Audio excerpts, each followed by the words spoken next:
एक छोटी सी कहानी। ये कहानी है एक 24 साल के लड़के की जिसके माँ बाप इस दुनिया में नहीं होते हैं। वो सेठ क्या नौकरी करता था और अपनी जिंदगी बिताता था।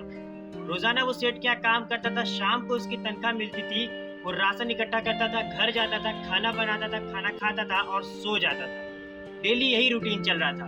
एक दिन उसने देखा कि उसने 4 रोटियां बनाई और जब खाने के लिए बैठा तो उसमें 3 ही रह गई। अगले दिन फिर से ऐसा ही हुआ। अगले दिन उसने नजर रखनी शुरू कर दी। उसने देखा कि एक मोटा सा चूहा आया और एक रोटी लेकर निकल लिया। उसने खटाक से चूहे को पकड़ लिया। तो चूहा ने कहा कि अरे यार, मुझे क्यों परेशान कर रहे हो, मुझे मेरी किस्मत का खाने दो। तो उस लड़के ने कहा कि मैं मेरी किस्मत का नहीं खा पा रहा हूँ, मुझे रोज परेशान होना पड़ रहा है। 4 रोटियां बनी है, गिनती की, उसमें से एक तुम लेके जा रहे हो।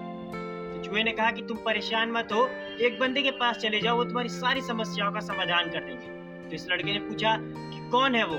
तो चूहे ने कहा कि गौतम बुद्ध है, उनके पास चले जाओ, वो तुम्हारी सारी समस्याओं का समाधान कर देंगे।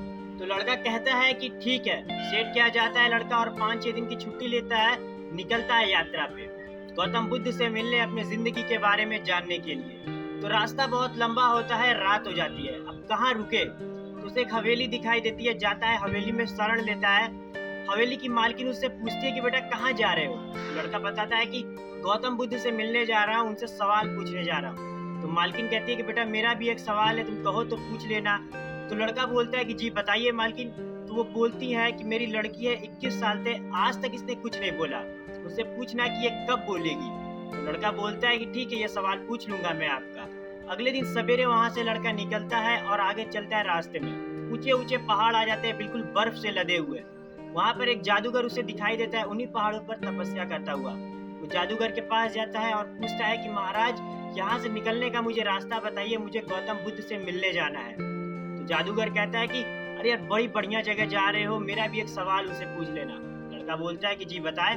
उसे पूछना कि मैं यहाँ पे हजारों सालों से अपने उम्र को कंट्रोल करके बैठा हुआ हूँ, तपस्या कर रहा हूँ, पर मैं स्वर्ग नहीं जा पा रहा, मैं कैसे जा सकता हूँ स्वर्ग। तो लड़का बोलता है कि ठीक है, पूछ लूंगा आपका सवाल। तो जादूगर अपनी छड़ी निकालता है और खटाक से घुमाता है और लड़के को पहाड़ के पार करा देता है।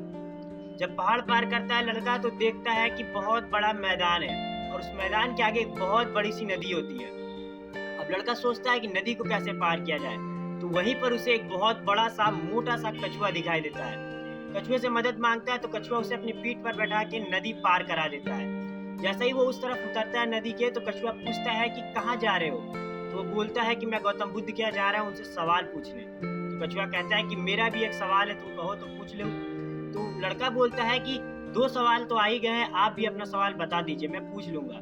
तो कछुआ कहता है कि उनसे पूछना कि मैं 500 सालों से इसी नदी में हूँ, लेकिन ड्रैगन नहीं बन पा रहा हूँ, मैं कैसे बनूंगा ड्रैगन। तो लड़का बोलता है कि ठीक है, मैं पूछ लूंगा आपका सवाल।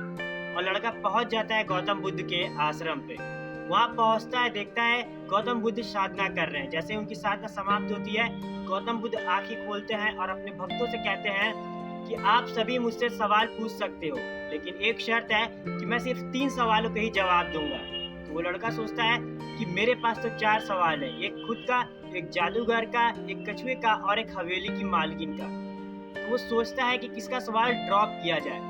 तो लड़का सोचता है कि उस मालकिन की लड़की का कर नहीं सकता, वो 21 साल की है और आज तक उसने कुछ नहीं बोला, उसे तो अपनी अभी पूरी की पूरी जिंदगी बितानी है। फिर वो सोचता है उस जादूगर के बारे में जो 1000 सालों से तपस्या कर रहा है। तो वो सोचता है कि उसका सवाल भी मैं ड्रॉप नहीं कर सकता। और उस कछुए का क्या, जो 500 सालों से एक ही नदी में ड्रैगन बनने का इंतजार कर रहा है। मेरा क्या, मैं तो सेठ क्या नौकरी कर रहा हूँ और आगे भी मेहनत करता रहूंगा और ऐसी ही जिंदगी चलती रहेगी। ये सोचकर उस लड़के ने अपना सवाल ड्रॉप कर दिया।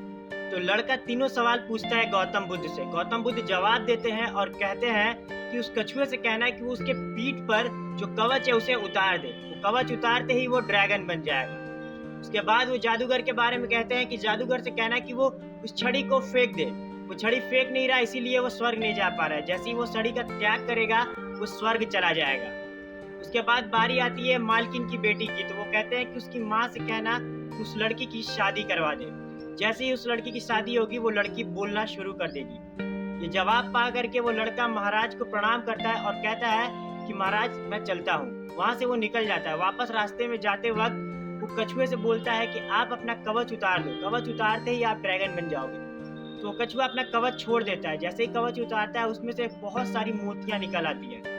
तो कछुआ कहता है कि इसे तुम रख लो, ये मेरे तरफ से तुम्हें तोहफा है, गिफ्ट। वो लड़का मोतियां ले लेता है। उसके बाद वो आगे बढ़ता है और जादूगर से मिलता है। तो कहता है कि आप अपना छड़ी फेंक दीजिए, छड़ी फेंकते ही आप स्वर्ग चले जाएंगे। तो जादूगर कहता है कि अरे यार, ये तो बहुत बढ़िया बात है, ये तो तुम्हें पहले ही बता देना चाहिए था। तो वो छड़ी जादूगर लड़के को दे देता है और स्वर्ग चला जाता है। अब लड़के के पास पावर भी आ जाती है और पैसा भी आ जाता है। उसके बाद लड़का आगे बढ़ता है और मालकिन से कहता है कि आप अपने बेटे की शादी करवा दीजिए। शादी होते ही ये लड़की बोलना शुरू कर देगी। लड़का कहता है कि इसकी जल्द से जल्द शादी करवा दीजिए और लड़की की माँ कहती है तुमसे अच्छा दूल्हा और कहाँ मिलेगा। इन दोनों की शादी करवा दी जाती है। शादी होते ही लड़की बोल पड़ती है कि तुम तो वही हो ना जो उस दिन घर पे आए थे। लड़के की पूरी जिंदगी सेटल हो जाती है। उसके पास पावर भी आ जाती है, हेल्थ भी आ जाती है और वेल्थ भी आ जाती है, सिर्फ इस वजह से क्योंकि उसने अपने सवाल को ड्रॉप कर दिया था।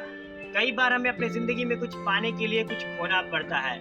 समुद्र का जो जहाज होता है वो भी एक किनारे पे सुरक्षित होता है, पर एक किनारे से दूसरे किनारे जाने के लिए उसे पहले किनारे को छोड़ना पड़ता है और लहरों से लड़ना पड़ता है। कहते हैं कि जब तक रातें न जागे नसीबें नहीं जागती है। तो अगर आपके कुछ सपने हैं तो मेहनत करना शुरू कीजिए, अपने गोल्स को अचीव कीजिए।